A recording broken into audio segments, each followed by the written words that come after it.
Ideal India TV, हर खबर बेफिक्र। Subscribe now. यूं तो उत्तर प्रदेश विधानसभा चुनावों में बड़ी बड़ी दिग्गज पार्टियां अपने प्रत्याशियों को चुनाव मैदान में उतार चुकी हैं। प्रत्याशी भी पूरे दमखम के साथ मैदान में ताल ठोक रहे हैं। वहीं कन्नौज जनपद की विधानसभा छिबरामऊ में एक पढ़े लिखे शिक्षित बेरोजगार युवा ने भी अपना निर्दलीय प्रत्याशी के रूप में नामांकन दाखिल कर दिया है। राजनीति में पढ़े लिखे होनहार युवाओं की एंट्री राजनीति को और सुंदर बनाती है। चुनावी परिणाम भले ही कुछ भी हो, लेकिन राजनीति के लिए युवाओं का ये जोश निश्चित रूप से आज के युवाओं के लिए अच्छा और परिवर्तनशील दिखाई दे रहा है। आइए जानते हैं कि क्या विचार है इस निर्दलीय प्रत्याशी के।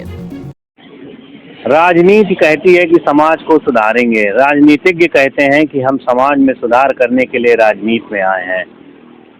परिवर्तन समाज में करना है तो राजनीति में घुसना पड़ेगा, ये मानना है कन्नौज जनपद की छिबरामऊ विधानसभा से निर्दलीय उम्मीदवार के रूप में सामने आए। पढ़े लिखे शिक्षक उम्मीदवार हैं, शिक्षक भी हैं और अध्ययनरत हैं, काफ़ी अध्ययन किया हुआ है, समाज को गहराई से बारीकी से देखा है, एजुकेटेड पर्सनालिटी है। हम मुलाकात आज करवाएंगे, रूबरू करवाएंगे। छिबरामऊ विधानसभा से निर्दलीय प्रत्याशी के रूप में नामांकन किया है छिबरामऊ के प्रत्याशी भाई अमोल दीक्षित जी से। अमोल दीक्षित जी से मिलेंगे, बात करेंगे। ये ब्राह्मण उम्मीदवार हैं, लेकिन इन्होंने निर्दलीय रूप में नामांकन किया। वजह क्या है, क्यों ये राजनीति में जाना चाहते हैं और युवाओं के लिए राजनीति में उतरना, राजनीति में उतरकर समाज के लिए कुछ करना कितना प्रेरणादायक होता है, क्या कर सकते हैं, आइए सीधे बात करते हैं। अमोल दीक्षित जी, आपका बहुत बहुत स्वागत है आइडियल इंडिया टीवी में। कल आपने नामांकन कर दिया जी, चुनाव में कूदे हैं, उम्मीदवार बने हैं। बिल्कुल बिल्कुल बिल्कुल। तो बताइए कि क्या सोच थी इसके पीछे, क्या वजह है? देखिए, मेरा मानना है कि सत्ता परिवर्तित होती रहनी चाहिए। छिबरामऊ विधानसभा की अगर बात की जाए राजनीतिक स्तर में, तो वो दो राजनीतिक परिवारों के बीच में उलझ कर रह गई है। काफी समय से ऐसा हो रहा है कि ये नहीं तो ये नहीं तो ये, दो राज परिवार हो गए हैं। जैसा कि आपने देखा होगा कि हमारे पूर्व जो मंत्री जी थे माननीय राम प्रकाश त्रिपाठी जी, वो भी मिनिस्टर रहे। इस समय माननीय रचना त्रिपाठी मिनिस्टर रही। एक परिवार ये हो गया। दूसरा परिवार खांटी समाजवादी रहे नेता कप्तान सिंह यादव जी और उनके बेटे बड़े भाई अरविंद यादव जी। तो इन लोगों के बीच में ही राजनीति रहती है और मुझे लगता है कि अब राजनीति बदलनी चाहिए। ऐसा नहीं कि कभी इस तरफ कभी उस तरफ, कभी और दूसरा किनारा भी होना चाहिए इसके अतिरिक्त। इसलिए मैंने ये डिसीजन लिया है कि अब मैं खुद ही लड़ूंगा। और ये जो पार्टियां हैं उनका तो आपको पता ही है कि इसके बारे में क्या कहा जाए।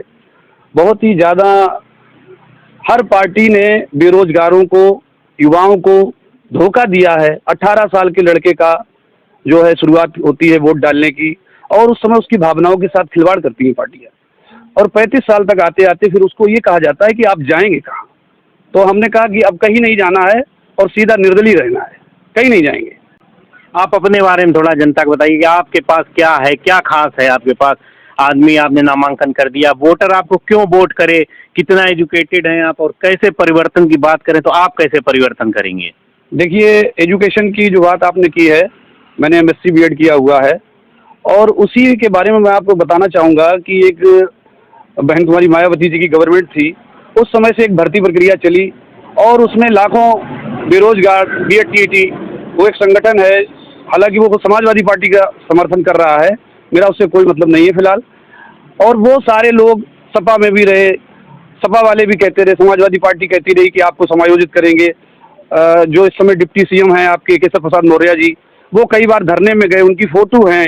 उसके बावजूद भी 5 साल डिप्टी सीएम दिनेश शर्मा जी की कमेटी बनाई, कोई कमेटी की रिपोर्ट नहीं आई और वही वैकेंसी इधर से उधर होती रही। आपने अभी देखा होगा कि इलाहाबाद में क्या हुआ, इलाहाबाद में किस तरीके से छात्रों को पीटा गया।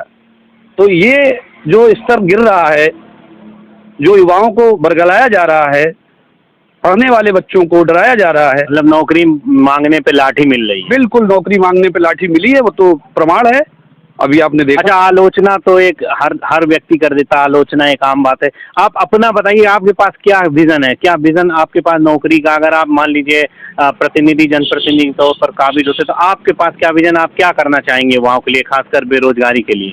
देखिए, हर आदमी के पास एक स्किल है और उस स्किल के हिसाब से उसको नौकरी मिलनी चाहिए।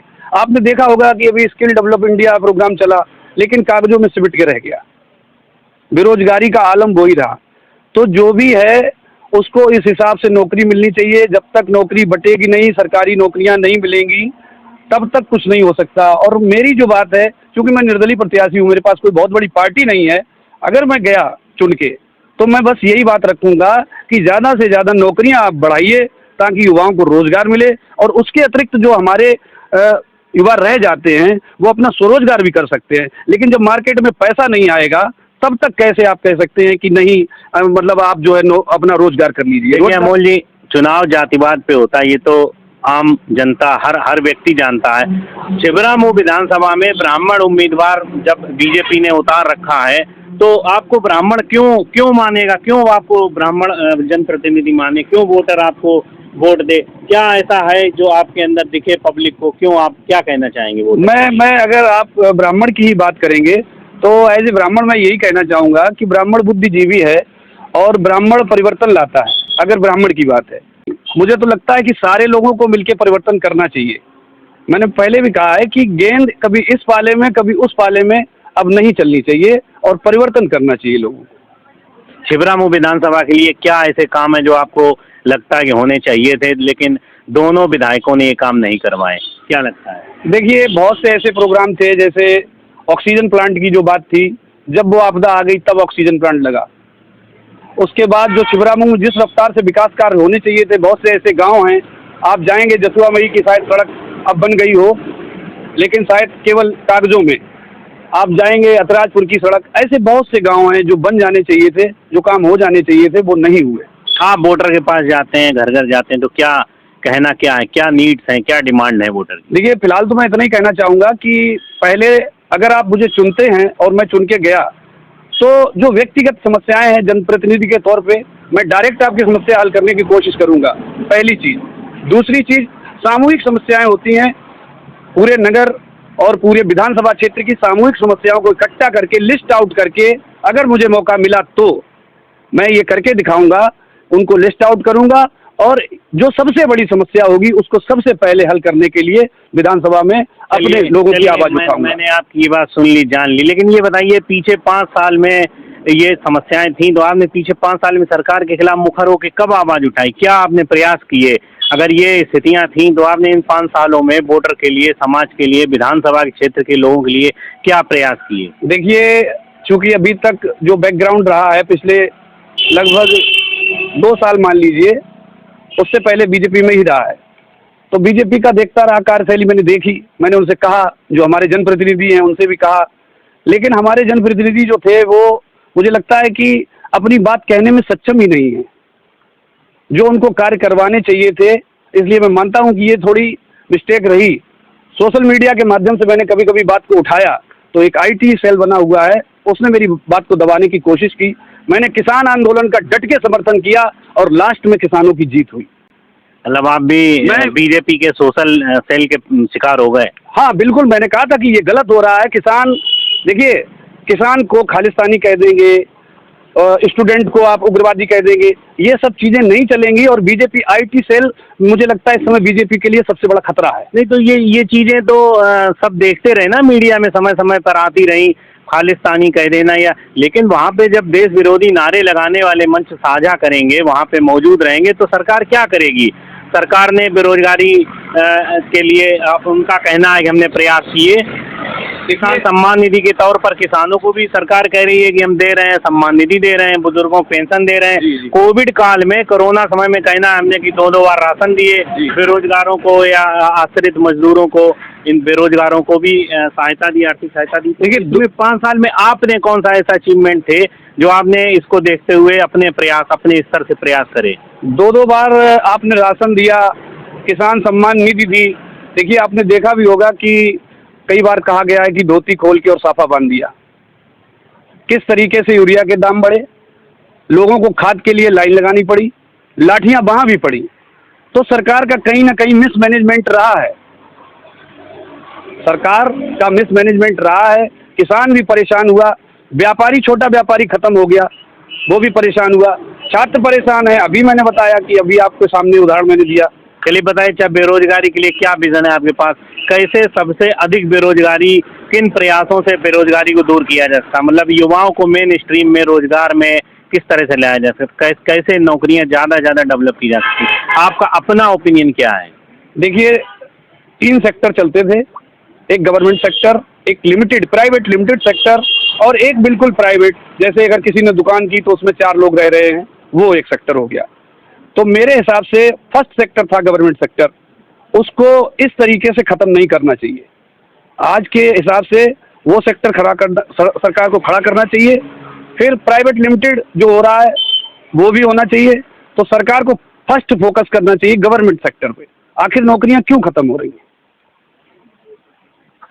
आप विधानसभा में प्रत्याशी हैं, आपने नामांकन कर दिया है, तो विधानसभा के लोगों से आप क्या प्रमुख 4 वायदे करते हैं? अपने 4 वायदे बताइए, आप क्या वायदे करते हैं?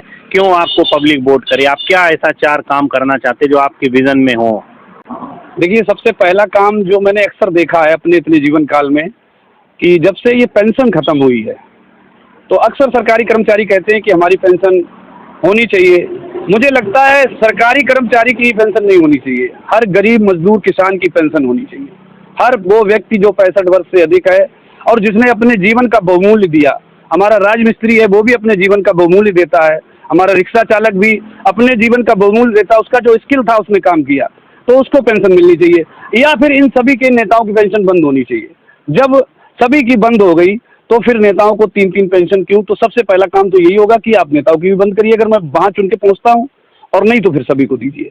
चलिए, आप अपनी बात करें, लेकिन आप ये बताइए कि योगी सरकार ने इन 5 सालों में सुरक्षा व्यवस्था के ऊपर, जो सामाजिक सुरक्षा थी, जो अपराध थे उन पे रोक लगाने की बात थी, उसको किस तरह से देख रहे हैं? क्या आकलन किया आपने? सुरक्षा का मतलब ये नहीं होता है अभियुक्त की रक्षा होती है। अगर किसी के ऊपर कोई ब्लेम करता है या कुछ भी है तो आपने देखा कि सुरक्षा व्यवस्था कहाँ पहुंची, कितने लोगों की जेल में हत्याएं हो गई। ये सुरक्षा व्यवस्था है? नहीं तो सपा की अच्छी थी क्या सुरक्षा? नहीं, मैंने ये नहीं कहा कि सपा की अच्छी। अपराध किसमें कम है, भाजपा में या सपा सरकार? अपराध का तो कल जो आपका एबीपी चैनल है उसने सब कुछ दिखाया है कि अपराध, बेरोजगार और ये सब तो कंटिन्यू बढ़ रहे हैं। ना सपा में कम थे और ना आज कम हुए हैं, ये तो कंटिन्यू बढ़ रहे हैं ये चीजें। चलिए, आप मेरे साथ बात कर रहे थे अपने जो नए वोटर्स हैं। हम एक सेगमेंट चलाते हैं, हम जागरूक करते हैं चुनाव आयोग की अपील पर कि जो नए वोटर्स हैं वो अधिक से अधिक लोग मतदान करें। नए वोटर्स के अलावा जो भी मतदान करने वाले लोग हैं, वोटर्स हैं, वो अधिकतर, तो विधानसभा के लोगों से आप अपील करिए कि अधिक से अधिक लोग मतदान करें, बूथ पे जाएं, अपना वोट डालें। बिल्कुल, आप लोग अपना मतदान करिए। देखिए, मतदान मतलब अपने मस्तिष्क का प्रयोग करिए और देखिए कि सत्ता एक जगह नहीं रहनी चाहिए। ये राज परिवारों के बीच में जो सत्ता उलझ गई है, इसको हटाइए और मतदान जरूर करें। राष्ट्र हित के लिए भी मतदान जरूरी है। तो ये थे हमारे साथ छिबरामऊ विधानसभा के निर्दलीय उम्मीदवार अमोल दीक्षित। डॉक्टर लोहिया श्रद्धेय अटल बिहारी वाजपेयी कहते थे कि समाज में अगर परिवर्तन लाना है तो युवाओं को राजनीति में आना ही पड़ेगा। जो शिक्षित युवा हैं वो राजनीति में आएंगे, सही मायने में समाज को दिशा और समाज की दशा वही बदल सकते हैं। चलिए, हम फिर विधानसभाओं का अपना सफर जारी रखते हैं, किसी अन्य विधानसभा में मिलते हैं आपके साथ। मैं था Jitendra, Kannauj. Ideal India TV, हर खबर बेफिक्र। Subscribe now.